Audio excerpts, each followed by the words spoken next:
sobre o ensino determina o que o professor faz quando ensina. Comenta isso pra gente, professor. Claro, aqui.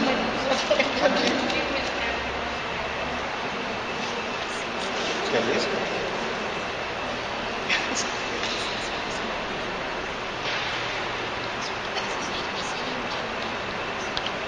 A qualidade da educação está fortemente alinhada à qualidade da formação dos professores.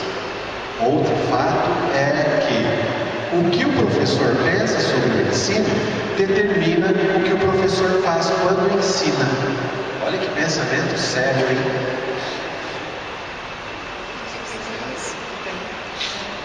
Boa tarde, eu sou César, sou formada em magistério, pedagogia e pós-graduação. Trabalho no Centro Ponte de Oliveira, com maternal 2. Gosto do que faço com muito carinho. Sou mãe, dona de casa, professora, né?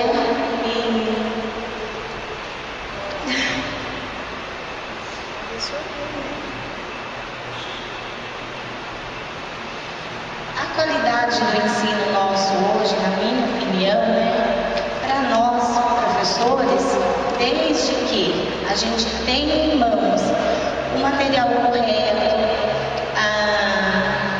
como digamos, um retorno, né, a gente consegue desempenhar sim um bom trabalho, além do que a gente já se preparou para isso, né, que a gente faz tudo pelas crianças, até mesmo pelas famílias das crianças, a gente contribui com isso.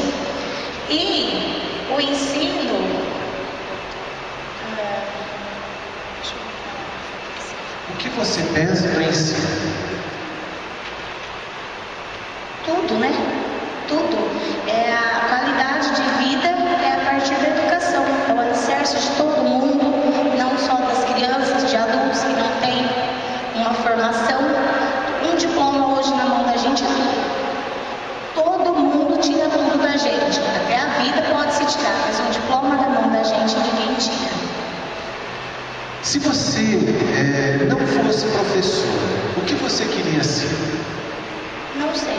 Não sei, não penso, não me vejo em outra profissão. Não sei.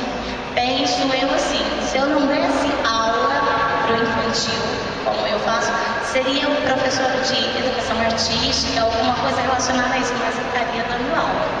Quem é o aluno criativo no teu modo de pensar? Aquele que desenvolve, que se interage com as outras crianças, não é criativo porque criou alguma coisa. É o desempenho dele no dia a dia, tanto comigo, com as outras crianças, com a escola inteira, é o que ele interage. Professora, a senhora está dando aula e cai, por exemplo, o ventilador caiu no chão. Ai do céu! Acontece? O que você faria? Tomara que não aconteça, nem comigo, nem com ninguém, mas não sei. Não saberia, sei lá, tive um socorro, correria de imediato ajudar as crianças, de imediato, né? Sei lá.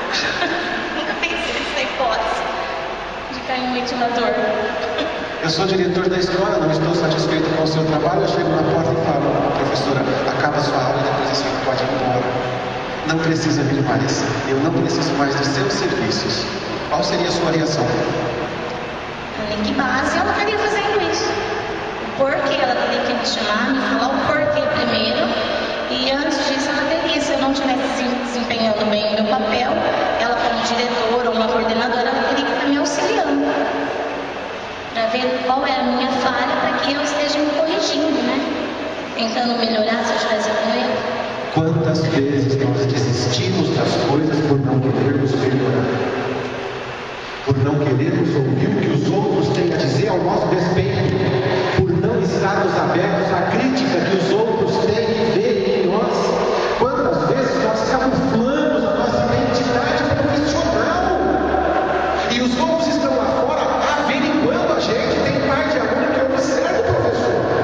Quantas vezes a gente camufla, põe uma máscara, finge que está tudo bem, e nós temos tudo para mudar, melhorar, produzir mais, pedir por quê, buscar incentivo, e a gente, no entanto, apacenta as ovelhas, fica ali como se, sujeito passivo de uma situação em que nós somos sujeitos ativos, eminentemente ativos.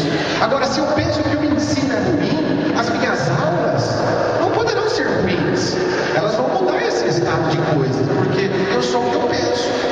Obrigado, professor. Ótima saída. Eu vou te questionar. Por que você está fazendo isso comigo?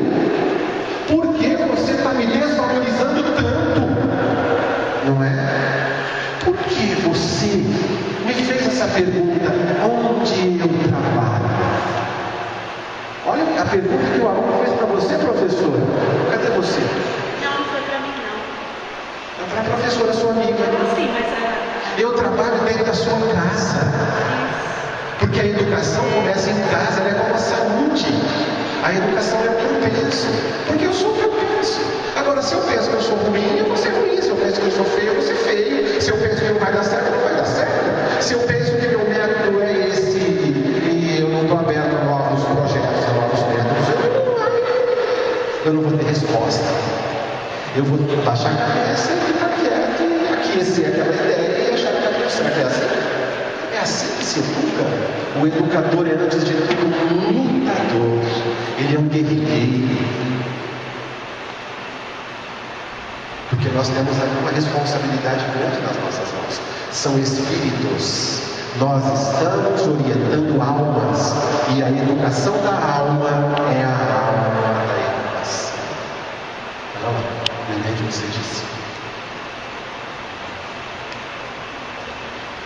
A educação da alma é a alma da educação. O que é isso? Eliane, explica pra gente. Se a gente hoje a alma, lógico que vai ser uma alma. Se a educação é a alma, a alma é a educação. Não é? O que é educar a alma? Maria Ângela, o que é educar a alma? Olha que proposta, gente. Educar a alma é pensar melhor hoje do que você pensava ontem, é ser persuasivo, persuasão. A psicologia moderna trabalha muito com isso. Tenacidade e persuasão. Explica, Maria, pra gente o que é educar a alma, o que é ter tenacidade e o que é ter persuasão. Ninguém manda ser professor. Eu também te dou. Seria educar o íntimo de cada um, trazer a ele confiança, seriedade, responsabilidade, né? Autoestima, ter visões de mundo. Então seria educar o interior, o íntimo. Tem professor que você confia gratuitamente nele. Por que eu confio tanto em você? Por que eu confio? Porque você me desperta. Por que certas pessoas despertam a nossa confiança? pelo afeto que ela transmite. Por que certas pessoas te despertam confiança? Não. É a segurança que a pessoa transmite, uma segurança, um querer certo, uma coisa certa. Eu falo com convicção, eu faço com convicção, eu faço porque eu gosto, não vai. E as pessoas começam a ter essa confiança, você começa a passar essa confiança para as coisas. Sabe como você desperta a confiança nos outros? No seu jeito de andar. Olha só. Você já viu uma manequim andando na rua, na passarela? Ela anda desengonçada ou ela anda para vender um produto? Ela anda para vender um produto. Não importa se ela é magrinha, se ela é gordinha, o que quer que seja. Ela está ali representando um produto. Ela está na passarela. A história é uma passarela. A história é uma passarela. onde você desfila o conhecimento que você tem da alma. Ninguém fala daquilo que não sente. Nós falamos aqui hoje daquilo que nós estamos sentindo. Você não ia ser nada. Olha só. Nós estamos falando daquilo que nós estamos sentindo. Nós ficamos nervosos, nós somos humanos. Nós ficamos revoltados com certas coisas que nós falamos, sobre nós, o que nos é falado. Nós ficamos agressivos. Natural. Porque a nossa alma se emociona. E enquanto a nossa alma se emocionar, nós vamos ter bons professores. Enquanto a gente entrar na sala de aula e tiver vontade de chorar, nós vamos ter bons professores. Quando a gente, por exemplo, vir um texto dentro da sala de aula e aquele texto te emocionar, te arrepiar, você é bom professor, você está sendo bom. Aquilo está te causando um frenesi. Aquilo está calando a tua alma. Aquilo está te fustigando. Aquilo está te chamando a atenção. Professar é isso. Agora, o que é ter tenacidade? Esse vocabulário, né, gente? Mas nós temos que saber, nós estamos aprendendo aqui hoje. É uma pessoa forte, firme. Tenacidade? Tenacidade é uma pessoa tenaz. Que corre. Não. Tenacidade é uma pessoa que começa e acaba. Ela é tenaz, ela começa o trabalho na sala de aula e ela vai até a última consequência. Ela não para no meio do caminho. Se o professor para no meio do caminho, por exemplo, gente, eu vou dar para a melhor redação um prêmio e tal, e de repente o professor não dá, ele criou um aluno um bloqueio, porque ele criou uma expectativa e não veio. Ou ele começa a ler um texto e não acaba. Ou ele começa a contar uma história e não acaba. Isso é falta de tenacidade. Muitas vezes nós somos assim na nossa vida. Começamos 1500 coisas e não acabamos nada. Não é? Dentro de casa a gente é assim. Começa a pintar aqui, começa a bordar ali, começa ali, começa ali. Eu sei. E a gente não dá fim em nada. Isso é falta de tenacidade. Isso é péssimo para o exercício de qualquer profissão. Isso debilitará, certamente, o nosso sucesso, a nossa vitória. Agora, o que é persuasão? Agora é persistência. Agora é persistência. Né? O professor tem que ser persistente. Não deu hoje, amanhã certamente. Com uma técnica que eu aprendi, eu vou entrar em contato com a internet, vou alguém pesquisar. Deixa eu ver o que é autoestima. Nunca eu defini a autoestima. Deixa eu ver como os pensadores definem isso. Eu não sei o que é filosofia. Deixa eu ver o que definem, como definem filosofia. Deixa eu estudar a etimologia das palavras. Deixa eu acrescentar ao meu vocabulário comentários mais nobres. Deixa eu. Tá? Não significa que vocês não tenham isso. Não é nada disso que eu estou falando, gente. Eu estou dando aqui técnicas para a gente melhorar o nosso dia a dia. O nosso know-how. O nosso modus operandi. O que é modus operandi? É a forma como a gente trabalha uma ferramenta. Não tem coisa pior do que o professor criar um obstáculo, por exemplo, se choveu. Choveu, não tem aula. Ou está chiando, não tem aula. Ou porque isso e aquilo, ele foge Não, o aprendizado e o ensino, ele é uma constante. Obrigado, Maria. Obrigado, professor Liliana. Em Paraíso, uma vez nós estávamos aula na 6ª, 7ª e 8ª série. E as aulas eram de sexta-feira à tarde.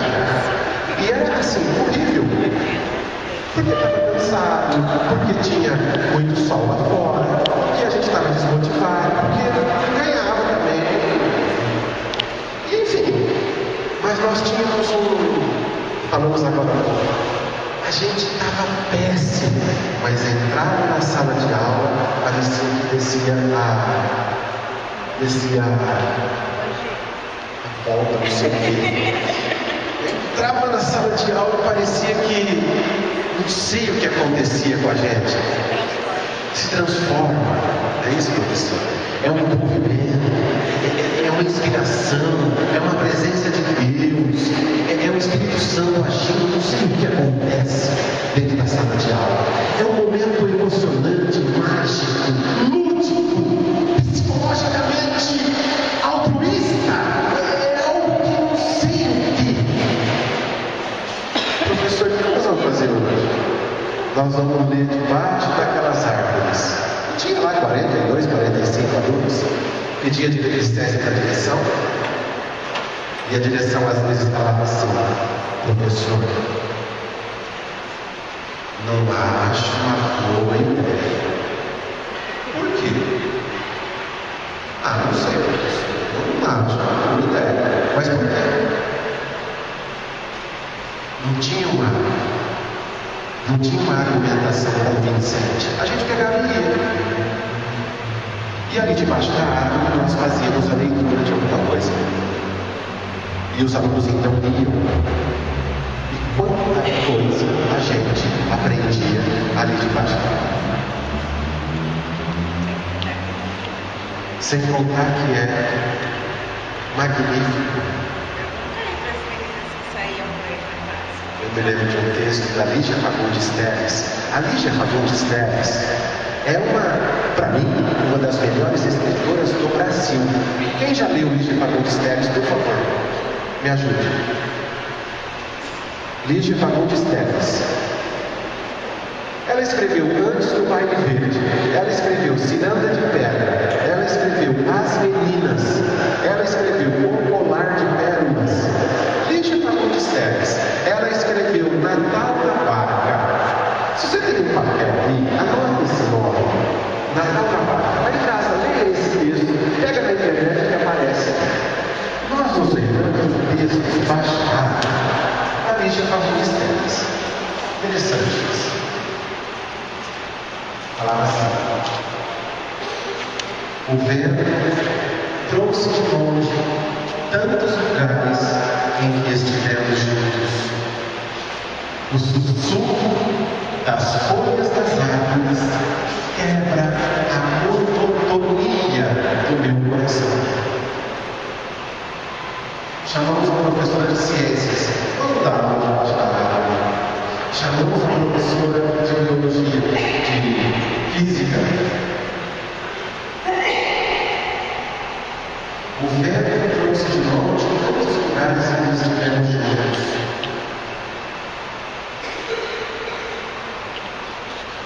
Mas o vento é forte. O que ela quis dizer com isso?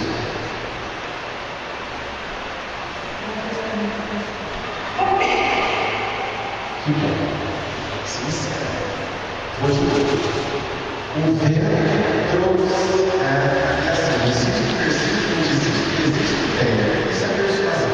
O vento trouxe de longe tantos lugares em que estivemos juntos.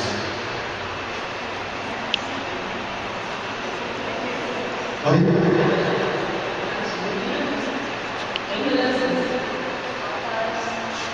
Uma menina chorou. Por que você chora? Porque tem saudades. Me fala sobre as suas saudades.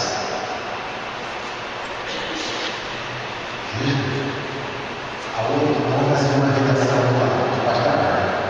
Fazer uma redação lá, 50 minutos de redação. A professora de ciências veio falar sobre o coração. Como é que fica o coração quando ele é atacado por alguma emoção forte? A professora de ciências veio, Elizabeth, para falar as reações do corpo físico diante das emoções que nós recebemos no dia a dia na nossa vida através de uma notícia feliz ou uma notícia triste. O professor de literatura veio para falar o que é sussurrar. O sussurro das folhas das árvores quebra a monotonia do coração. Uma coisa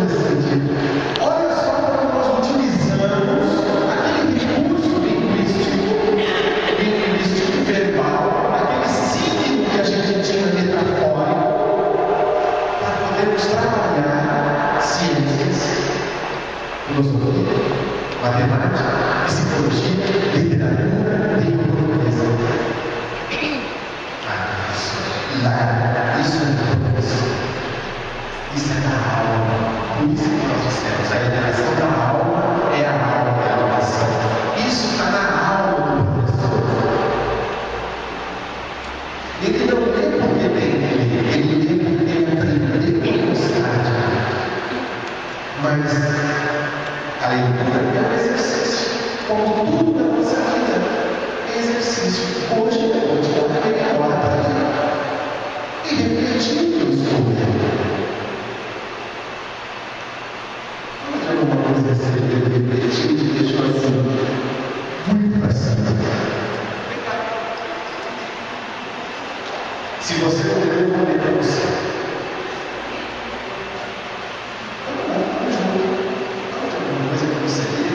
Que te deu autoestima, que te colocou up, ou não gostou. Você percebe? Tá, então eu reproduzo o que você fala.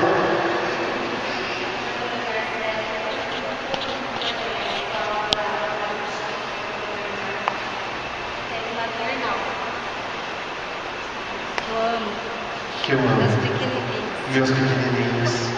O que é amor aos pequenininhos? O que é isso? Eu amo os meus pequenininhos. O que é isso? Eu vivo assim, eu vivo uma emoção forte, emoção forte não, eu vivo com eles, brinco com eles, se puder não, eu sei com eles, se puder eu rolo com eles no chão, eu tenho direito a fazer com eles.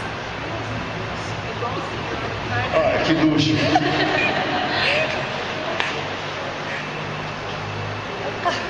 Eu entrei na casa de um aluno meu, um aluno desses que eu rolo no chão com ele, que a gente brincava. Gente, na sala, ele tem hoje 26 anos, eu tenho 49. Sabe o que tinha em cima da estante da casa dele? O porta-retrato. Eu e ele abraçados. Ele falou, professor, esse daí é o senhor. Eu falei, não é possível. Ele disse, Isso te incentiva. Isso te incentiva.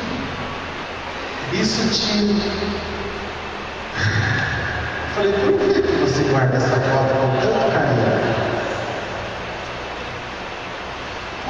Você colocou essa foto na estante da tua casa? Por que essa foto é tão importante para você? Por que eu? O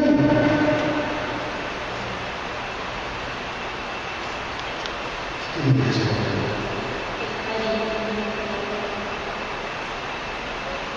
O que será que ele respondeu?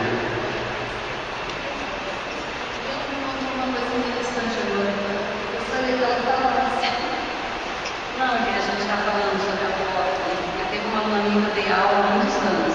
Esse tempo atrás eu encontrei uma dela, porque ela colocou a senha na internet dela, ela colocou meu nome, porque ela gostava muito de mim, colocou meu nome. Eu estava comentando assim, essas coisas não tem nada de cara, né? São professores que ensinam e que marcam. Eu falo que eu tenho duas professoras que marcaram. A minha professora que me alfabetizou, eu só não tenho mais esqueço. A Cidinha. Maravilhoso. Simpatia, meu anjinho, é o canto do passarinho, é o doce aroma da flor, é o que me inspira seu rosto. São nuvens de um céu de agosto, a simpatia é quase amor. Quem disse isso foi Casimiro de Abreu, um poeta do movimento ultrarromântico brasileiro, e que caiu no vestibular esses dias, para que o aluno interpretasse o alcance. O que ele quis dizer?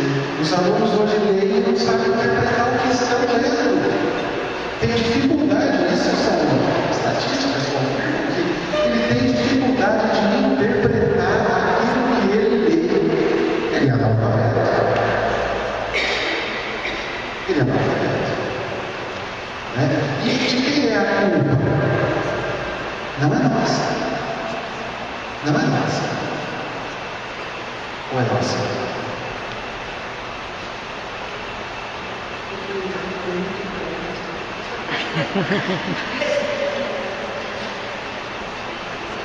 Se o aluno está no ensino médio ou estudando vestibular real, primeiro, eu acho que é uma palavra muito forte, por favor.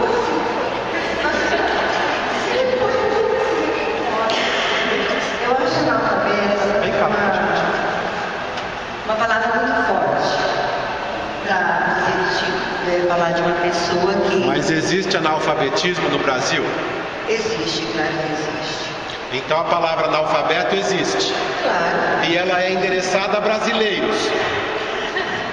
Sim, porque é uma apesar dela ser forte. É uma palavra de língua portuguesa. Ela é forte quando você tem um adolescente, um jovem que já estudou, ele frequentou no mínimo 8 anos, aí já de 8, 9, 12, 13 anos de curso. O que houve foi um despreparo, ele não foi preparado para aquilo. Está muito difícil hoje no ensino médio, principalmente o ensino da língua portuguesa e matemática. Falta muito incentivo, muita falta de vontade dos jovens, porque hoje eles têm outros atrativos que na escola. A escola está pouco atraente. Os professores de ensino médio estão desmotivados. Por que é que a escola está pouco atraente? Olha que problemática você levantou. Por que não se está investindo em escola? Eu vinha justamente refletindo sobre isso aqui, porque eu dou aula numa escola de ensino integral. Sim. E a escola e o governo quer implantar o ensino integral. Só que o governo não está preparado para isso. O governo não está, eu digo governo, porque quem nos rege, quem nos direciona é o sistema maior. Então eles não estão preparados, eles não sabem como fazer. Uma escola de ensino integral, está pelo meu pensamento, a minha reflexão vindo para cá. Não é oferecer uma escola onde o professor que fica num período, ele ministra as aulas, a didática, a língua portuguesa, a matemática, outras matérias, se for uma escola de ensino fundamental. No período diverso, ele tem que ter outros atrativos. Ele não é levar o aluno, ele não é levar ele para casa. Ele tem que ter aula de informática, ele tem que ter aula de música, aula de natação, ele tem que ter outras aulas de desenho, coisas dirigidas à aptidão dele, à vontade dele. O aluno tem que ser direcionado às salas de aula e não ficar numa aula permanente. Então, o nosso ensino ele precisa ser todo remodelado, todo modificado para atender às necessidades desse aluno. Meu aluno hoje, que não estou mais no ensino médio, meu aluno do ensino médio, presumo eu, está lá com o celular passando e-mails, passando mensagem, a aula não está nativa. Então eu tenho que, o governo tem que me dar amparo, subsídios para que minha aula melhore. Então não adianta só cobrar do professor. A cobrança vem muito em cima do professor.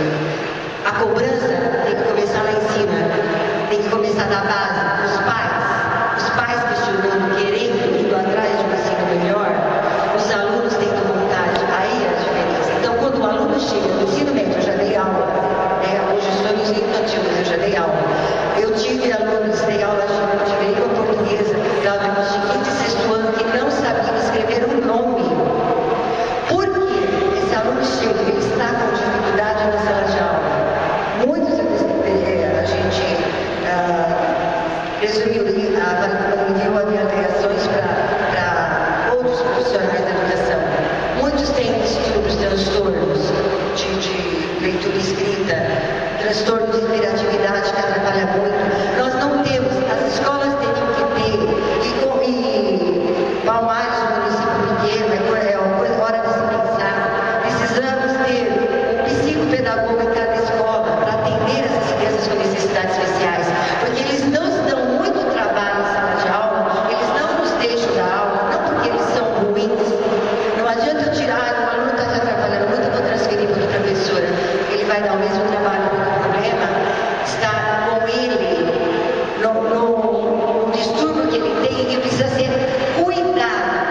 Nós já comentamos isso no grupo de colegas estudando. Até o fisioterapeuta, que nós temos que corrigir correções. Olha, resumindo, a saúde tem que estar interligada à educação. Quando o governo investir mais em saúde e educação, tudo vai melhorar, inclusive educação. E não teremos mais alunos semi-analfabetos no ensino médio. Alunos que leem, mas não interpretam. Alunos que escrevem errados demais. Eu tenho filhos em faculdades que têm dificuldade com interpretação. Nós temos colegas professores com dificuldades de interpretação. Nós temos colegas professores com dificuldades em escrita. Então isso vem de trás, uma coisa que você já carrega. Então isso tem que ser começar a cuidar, tem que ser pensado no infantil. Ali está o começo da correção. Você oferecer aula com qualidade. Desculpa, mas eu falo.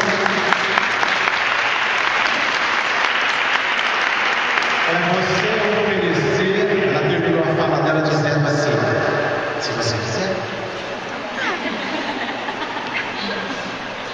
Ela começou a fala dela dizendo, ela terminou a fala dela dizendo assim, nós temos que oferecer aulas com qualidade. Qualidade. Que qualidade? O que é uma aula com qualidade? Maria Angélica, vamos lá?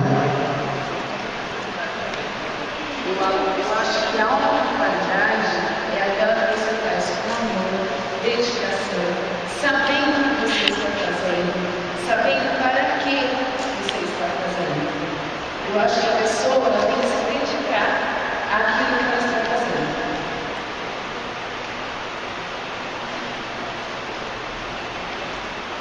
Tem professor que não conhece o perfil da sala que ele está dando aula. Ele fica um inteirinho sem se importar com o perfil dos alunos da sua classe. A aula dele vai ser de qualidade?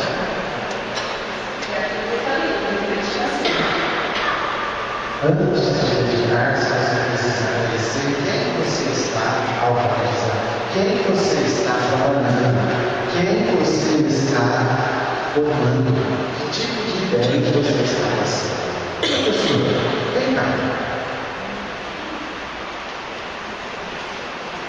Deixa eu fazer uma pergunta. Ou sim, você vai responder para a gente de toda tranquilidade.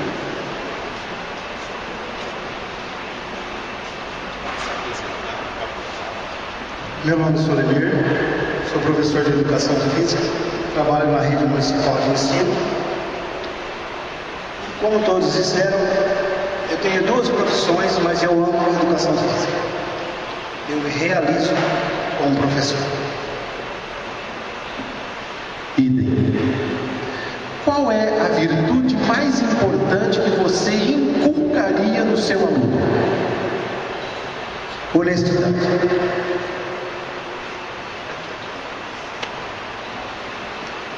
E você? Qual é a virtude mais importante que você inculcaria no seu aluno? Amor.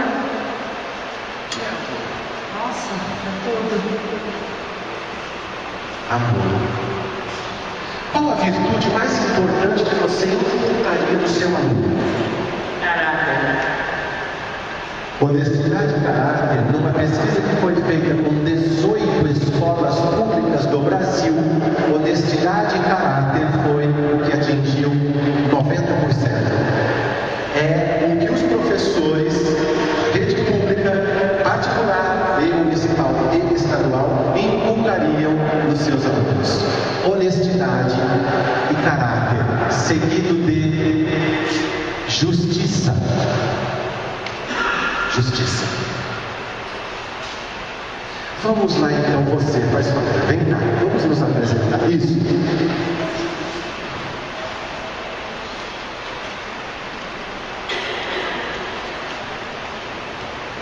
Qual a característica mais negativa dos seus alunos?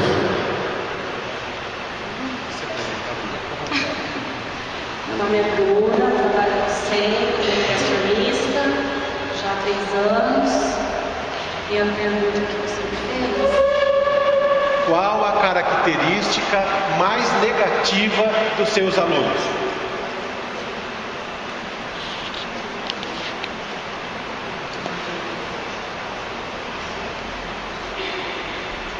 Eu não sei se por culpa deles ou pelos pais, né? Eu acho que a disciplina, a educação, que às vezes a gente vai conversar com os pais, a gente percebe que vem deles também. Então teve uma criança diferente. Quando você conversa com os pais, existe uma interação entre você e os pais, como que é?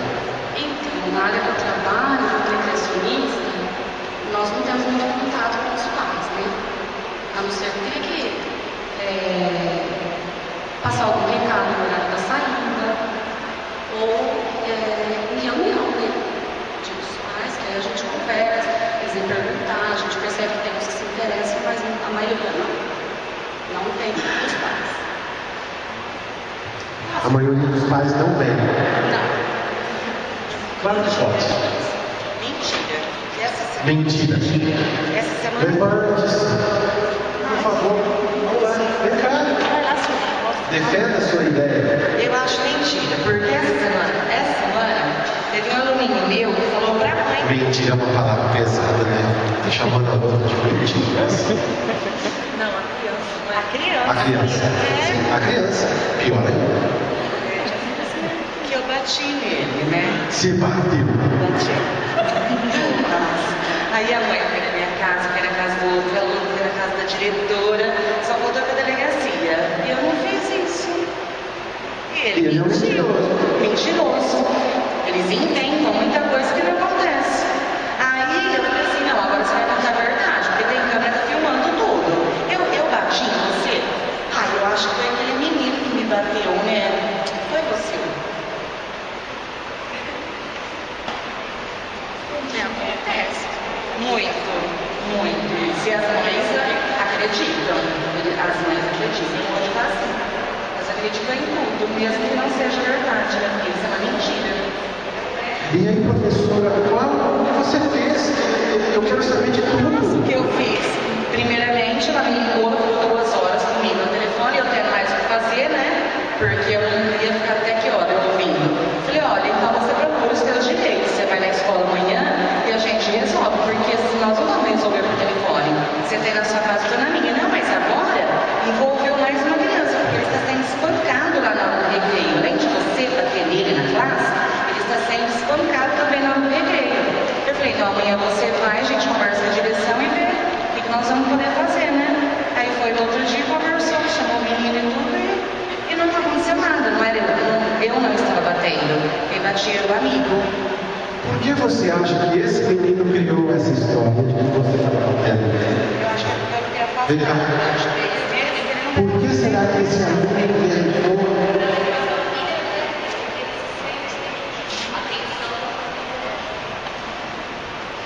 Você analisou a necessidade, professor?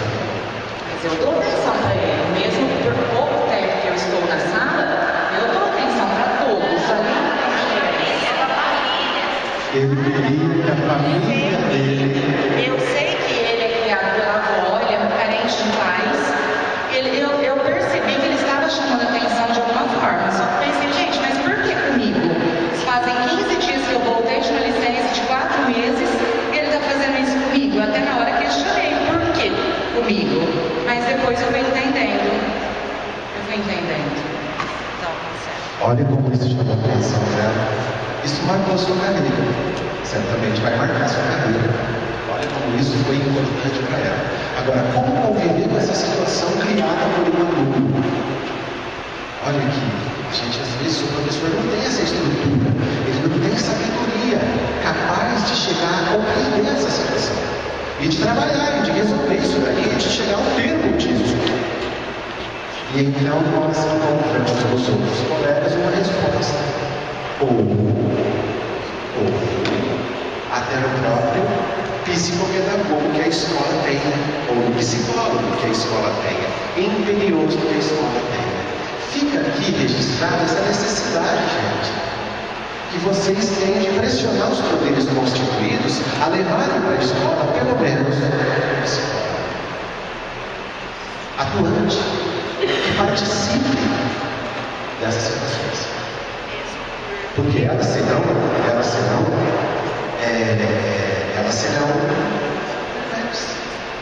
agora, são muito frequentes, eu sei.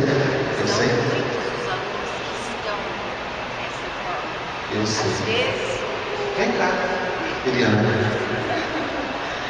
Às vezes, o professor, ele é movido por toda a emoção. Eliana, quem expõe, se expõe. Vem cá. Se expõe. Eu não gosto de fazer exposição na figura. O professor, ele é, tudo que você tem falado aqui, tem mostrado, nós somos movidos pela emoção, pelo carinho, pelo amor que temos pelas crianças, pelo amor que nós temos pelo nosso trabalho. Só que, por outro lado, nós estamos assim, não só a falta de estrutura, a falta de material, a falta de equipamento, nós estamos falando de tudo, com os pais, com a burocracia, porque hoje, para tirar um aluno da sala de aula, levar à praça, para fazer leitura na praça, você precisa de ter documento.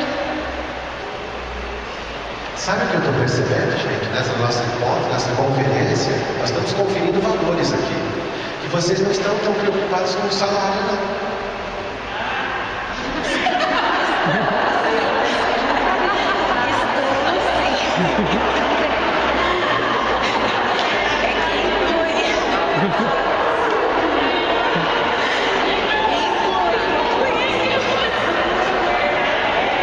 Até o presente momento, as reivindicações que vocês fizeram foram as mais honestas que os professores podem fazer nesse país que se chama Brasil. Vocês querem condições de qualidade de ensino.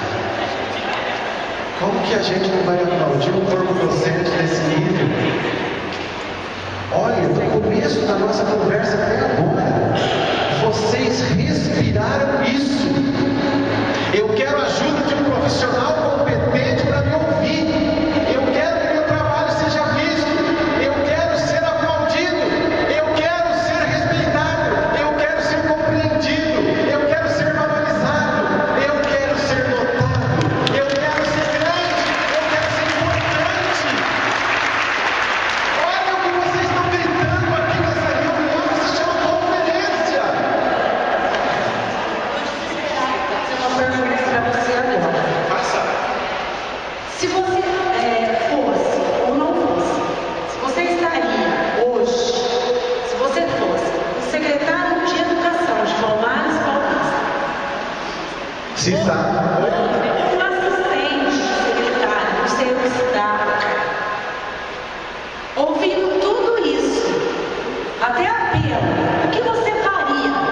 Primeira coisa, convidaria o prefeito, convidaria os vereadores da cidade, convidaria os diversos segmentos sociais, vocês sabem quais são, e levaria este documento para discutir entre eles, porque eles precisam ouvir esse apelo. Isso se chama apelo. Digno, diga-se de passagem, digníssimo, de pessoas que até o presente momento não chegaram a me dizer assim frontalmente: eu estou infeliz com o que eu ganho. Vocês não me disseram isso, meu. Você insiste, persiste, não desiste, desiste, teima. Eu disse que você precisa ter tenacidade. Eu disse que você precisa ter persuasão. Eu disse que você tem que ser altruísta. Eu disse que você tem que ser otimista. Eu disse que você é um guerreiro, um lutador. Eu disse que você tem tudo na sua mão. Eu disse que você pode mudar tudo.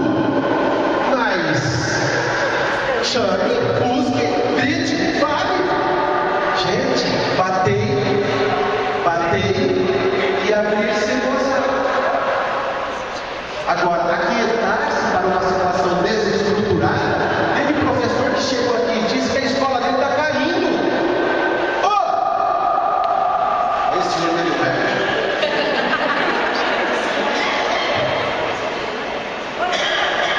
Claro. Professora, uma sugestão.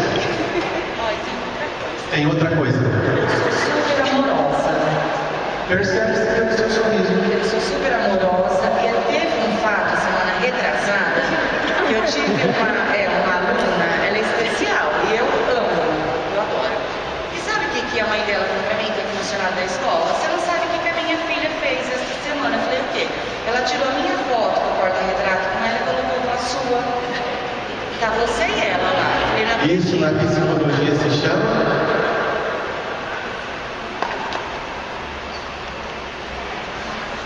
substituição. Eu fui professora do retrasado. Substituição, ela está substituindo valores. Ela está mostrando os valores que ela é muito bom. Veja como nós temos que conhecer. Veja como nós temos que buscar ajuda. Eu tenho uma mãe que ela fala assim, eu não sei como que ela tem que gostar tanto de você. Fala mais alto. Ela tem uma mãe, a aluninha fala assim para a mãe dela, eu não sei porque minha filha tem que gostar tanto de vocês. Ela foi reclamar na escola porque a menina me ama, porque a menina não quer faltar nenhum dia, e sabe que a menina te ama, e ela não quer faltar nenhum dia na escola. E sabe que ela vai sofrer o ano que vem porque eu não vou ser a professora dela. Ela vai sofrer o ano que vem, mas não é professora dela. Grito, vocês querem. Quer desabafar? Não, mas é uma realidade. É uma realidade realmente que as meninas falaram ali, a questão do tratamento que as mães pensam da gente. Deixa eu me levantar para vocês. Mas a gente, como eu estou à frente ali, né, eu tenho que ter muito contato ali com os pais. E semana passada aconteceu um fato que me deixou muito triste, né? Meio assim, sem chão. Eu liguei para a mãe, não é a primeira vez que eu ligo, né? Quando falta, muita ausência em sala de aula, e a gente tem a obrigação de ir atrás, né? De ligar para saber o que está acontecendo. Quando a mãe recebeu isso, gente, essa mãe já tinha sido assim, até o conselho já foi atrás, né? Essa criança está voltando, e nada. Aí depois, no recesso, eu tornei a ligar.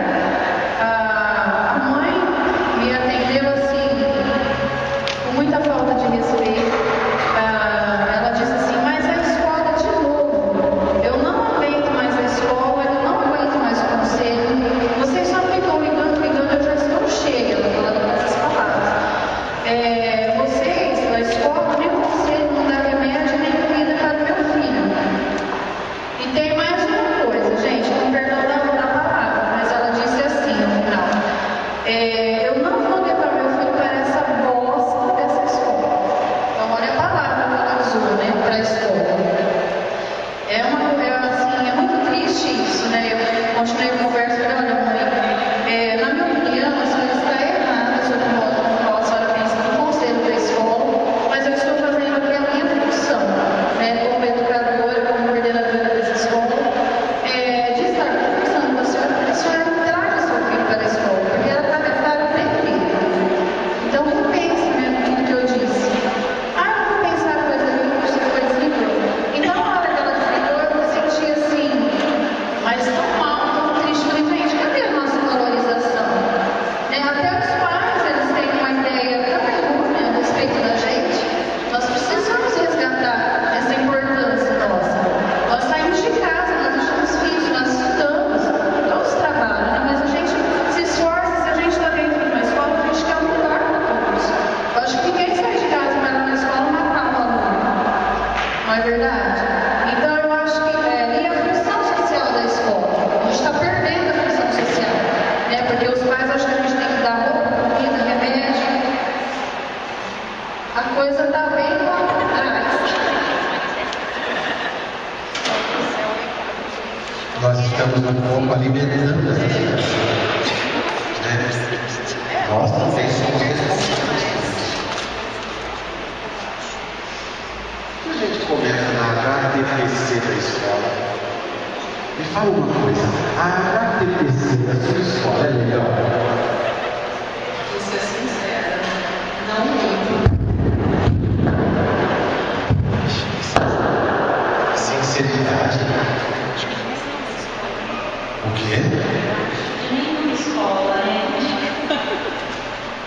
A HTC de nenhuma escola é boa. Concorda? Concorda?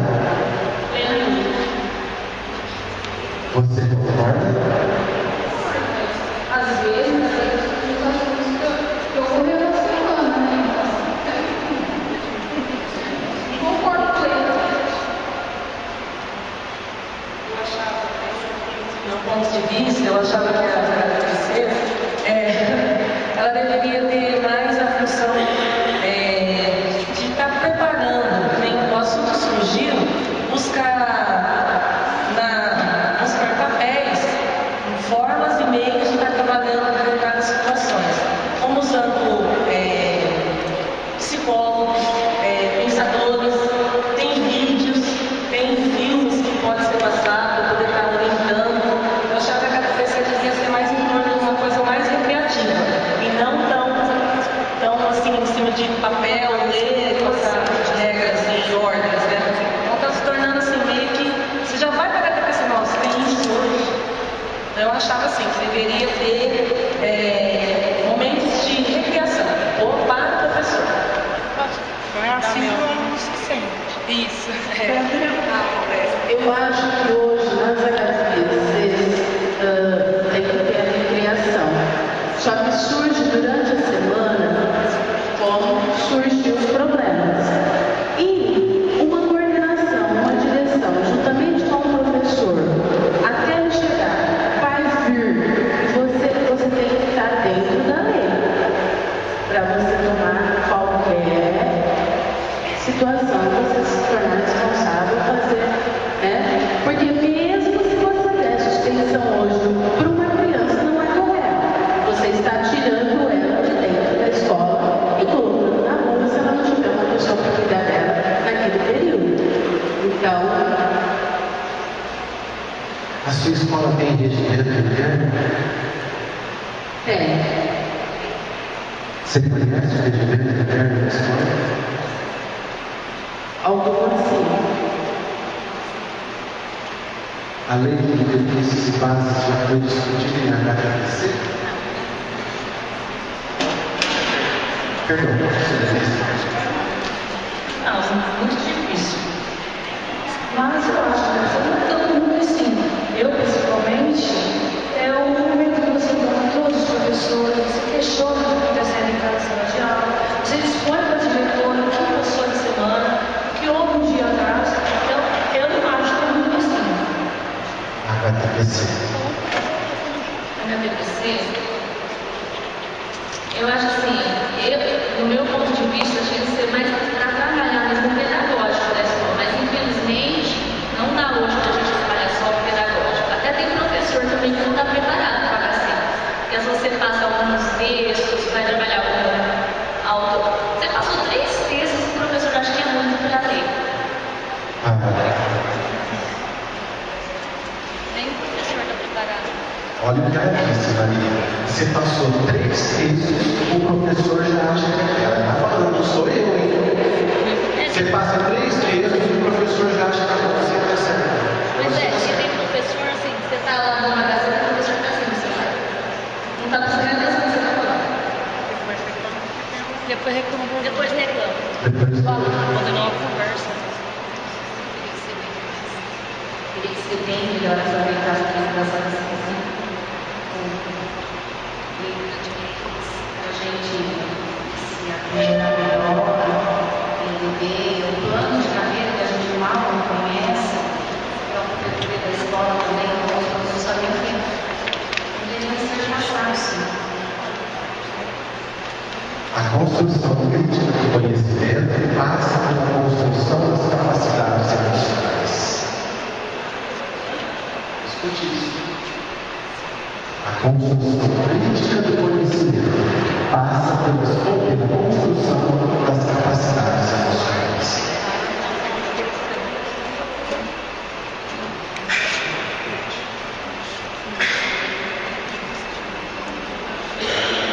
Quem falou isso fui eu.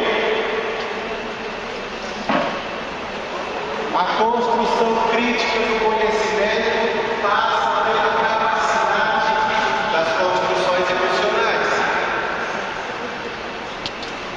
Primeiro, eu acho que quando você critica alguma coisa, você tem que ter outra para oferecer. Né? A gente não pode criticar o que o colega está fazendo se a gente não tem outra para sugerir. Porque, de repente, o que ele está expondo é o conhecimento dele. Né? E, às vezes, a pessoa critica o outro, mas ela não tem uma solução. E o que ele está fazendo é o que ele está sendo capacitado.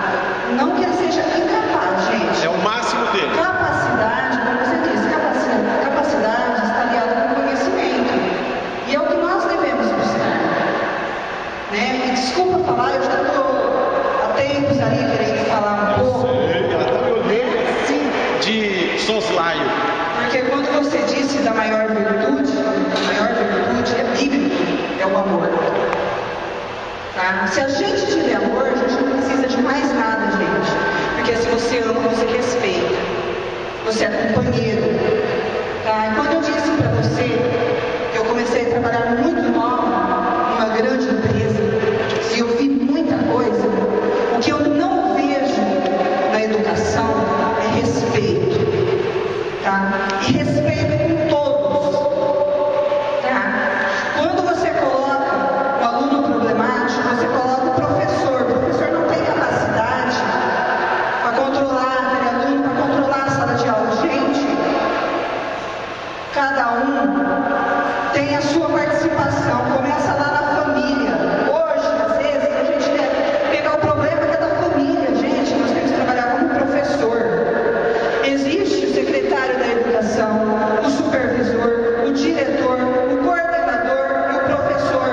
E todos nós somos uma equipe, todos nós somos responsáveis. Inclusive o prefeito. Tá? Então, gente, não é só o professor. Quantas vezes o professor está desmotivado, mas ele chega, o diretor já olha para ele, aquela cara, coitado, ele abaixa a cabeça. Quando alguém chegou, eu estou prestando atenção em tudo que você está falando. Quando uma pessoa, a gente chegou bravo para você, você olhou e disse, eu te amo. O que ele fez? Ele sorriu para você. Tá? Então, gente, o bom dia deu uma energia tão positiva, tão positiva. Às vezes, a gente nem está esperando tanto uma solução, mas a gente quer ser ouvido. E eu estou vendo agora, muitas vezes a gente está falando, mas nós não estamos sentando para buscar a solução. Gente, eu vejo tanta coisa na minha escola que eu gostaria que alguém me ouvisse e contasse com a minha ajuda para melhorar. Só que às vezes eu tenho medo. Às vezes eu tenho medo de falar. Porque tem o ditado, quem cala, consente. Né? E quem fala demais, dá bom dia a cavalo. Então, às vezes a gente tem medo. Só que eu falo, eu acho que não adianta a gente jogar a culpa na administração atual, nem na anterior e nem no outro. Gente, a coisa está vindo de muito tempo. Tá? E não é com briga que nós vamos mudar. Mas eu acho que a gente tem que sentar, a gente tem que conversar. Tem o HTPC, eu acho que a gente pode usar para isso também. Tá? E não vamos ficar jogando nem fulano, nem ciclano, nem porque prometeu. Tá? Os políticos que visitaram a minha residência não ouviram pedir aumento de salário, embora eu também queira. Eles apenas ouviram eu pedir melhoria para minha escola, que eu acho que é o que